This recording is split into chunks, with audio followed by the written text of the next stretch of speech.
बाकी उन्नत विचारों को सम्मिलित करूंगा। वीरेंद्र सिंह जी हमारे साथ डिबेट में आ गए हैं, हमारे स्टेट हेड। वीरेंद्र जी शुक्रिया आपका। आपको भी बधाई कि चाइना को हराकर आप नंबर 1 हो गए हैं और अब आप बढ़ती हुई आबादी के मामले में दुनिया में श्रेष्ठ हैं, आप सबसे आगे हैं। बिल्कुल बधाई है, क्योंकि हम क्षेत्रफल में 7वें नंबर पर हैं और आबादी में पहले नंबर पर आ गए हैं और विश्वगुरु एक क्षेत्र में तो हम बन ही गए। बाकी अब रोटी एक है, खाने वाले 4 हैं। जो डिमांड है उसकी मांग उसकी तुलना में सप्लाई कम है और ये बात लगातार देखने में आ रही है। तो संघर्ष का सिस्टम और बढ़ेगा, इसमें कोई आश्चर्य की बात नहीं है। और करीब 82 करोड़ लोगों को सरकार अभी राशन दे रही है इस देश में, तो गरीबी रेखा के नीचे कहिए उनको या गरीब मानिए, तभी उनको राशन लेना पड़ रहा है। उसके पीछे जनसंख्या ही कारण है एक बड़ा। लेकिन बहुत बड़ी बात यह है कि इस पैदाइश पर, जनसंख्या पर रोक कौन लगाएगा, कब लगेगा। 2014 से भाजपा की बहुमत की सरकार है, वो चाहते तो कानून लाते और इस देश में अब तक 10 साल में काफ़ी कुछ अंतर आ सकता था। बहुत बड़े बड़े कानून बीजेपी लाई, लेकिन जनसंख्या नियंत्रण कानून पर अभी उसका ध्यान नहीं गया है। इस पर भी ये ज़रूरत, आज जब देश की आबादी 142 करोड़ दिखी, तब इस बात पर सोचने की आवश्यकता है। और ये भी लोग कह रहे हैं कि अभी तो 142, अब की बार 150 पार, मतलब चुनाव आओ तक 150 पहुंच जाए करोड़।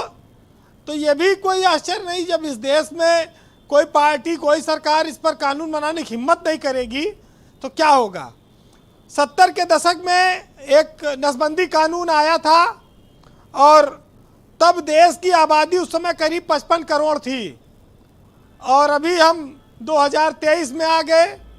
50 साल में हम 1.5 गुना बढ़ गए, 2 गुना 2.5 गुना बढ़ गए, 150 करोड़ के आसपास आ गए।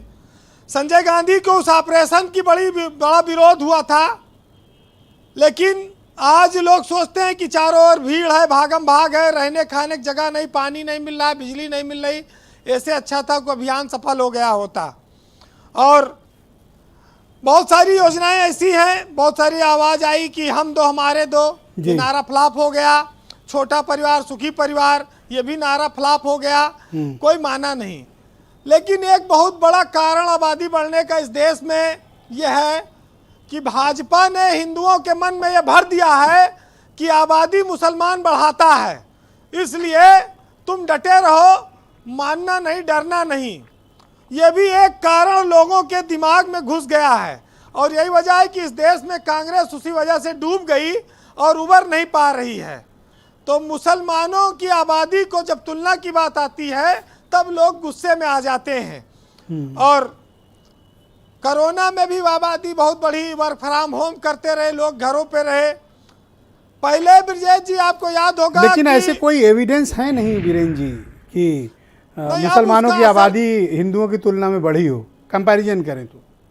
देखिए, लेकिन एक माहौल है, एक चर्चा है, एक मानसिकता बनती गई।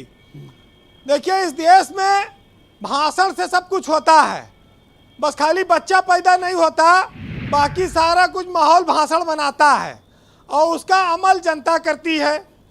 तो एक वक्त था कि पीएचसी पे, सीएचसी पे, अस्पतालों में निरोध मुफ्त मिलता था। आम आदमी, गरीब आदमी वहाँ से लाता था और अपना जीवन चलाता था, आबादी पे कंट्रोल करता था। वो सब बंद कर दिया सरकार ने। गोलियाँ मुफ्त मिलती थी, वो बंद हो गई। तो अब जब सब जागरूकता पे और पैसा पे आ गया, तो फिर जो दावोस में सम्मेलन में बात आई है, ऑस्ट्रेलिया में हुआ इस जनवरी में, कि सर्वाइवल ऑफ द रिचेस्ट रह जाएगा इस दुनिया में, तो अब गरीब आदमी के लिए रास्ता ही नहीं बचा है। वो परेशान होगा, संसाधन विहीन होगा और एक दिन गुमनामी में जीवन खो देगा, क्योंकि जिसके पास पैसा होगा वो सरवाइव करेगा। तो हम उस व्यवस्था में चल रहे हैं। अब इसमें देखना ये होगा कि जब बांग्लादेश के एक इमाम मुफ्ती काजी कहते हैं कि मेरे 11 बच्चे हैं और मेरी पत्नी से 12वीं बार गर्भवती हैं, मुसलमानों को ज़्यादा से ज़्यादा बच्चे पैदा करने चाहिए, हमारी जनसंख्या जिहाद से हम पूरी दुनिया पर कब्जा कर लेंगे, उनके पास एटम बम है, तो क्या वो हमें डरा देंगे? ये सब जो बातें आती हैं, यही सब तो भारत में विवाद पैदा करती हैं, बंटवारा पैदा करती हैं। हम तो देखते हैं कि आसिम बकार साहब बैठे हैं एक बड़े से ऊंचे से मसनद पे, तख्त नुमा उनका जो सोफा है एक बड़े से, वो अक्सर इस पे बैठ के डिबेट करते हैं और उनके कौम पर तमाम आबादी को लेकर हमले होते हैं।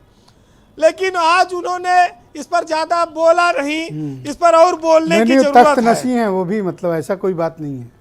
हाँ, बहुत तगड़ा उनका सोफा है, सिंहासन है जिस पर वो बैठते हैं, काफी महंगा है। और एक चीज ये कहूंगा कि देश के राजनेताओं को शायद इस देश की जनसंख्या पर कोई ज्यादा चिंता नहीं है।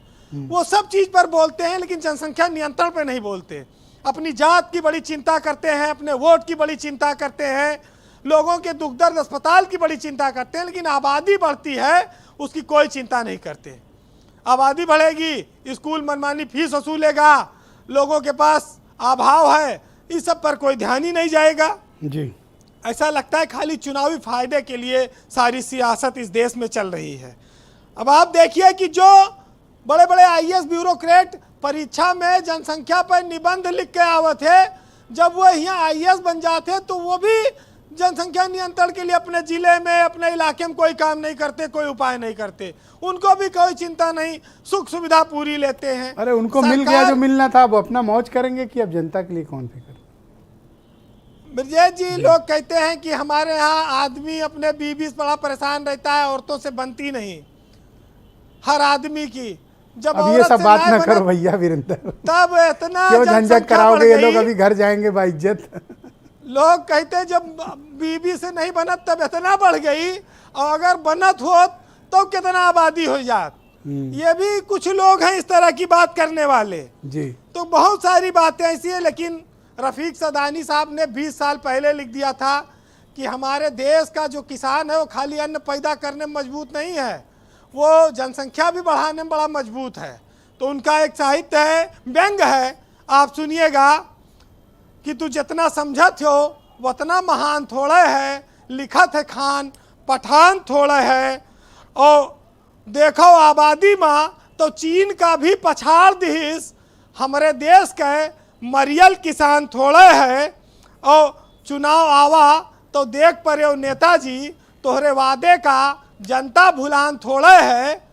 और रफीक ये सब मेकअप और मेहंदी के कमाल है, तू जितना समझत हो उतना जवान थोड़े है। बहुत शुक्रिया वीरेंद्र जी, बहुत बहुत धन्यवाद। बड़ी पॉइंटेड बात आपने कही। बहन भाइयों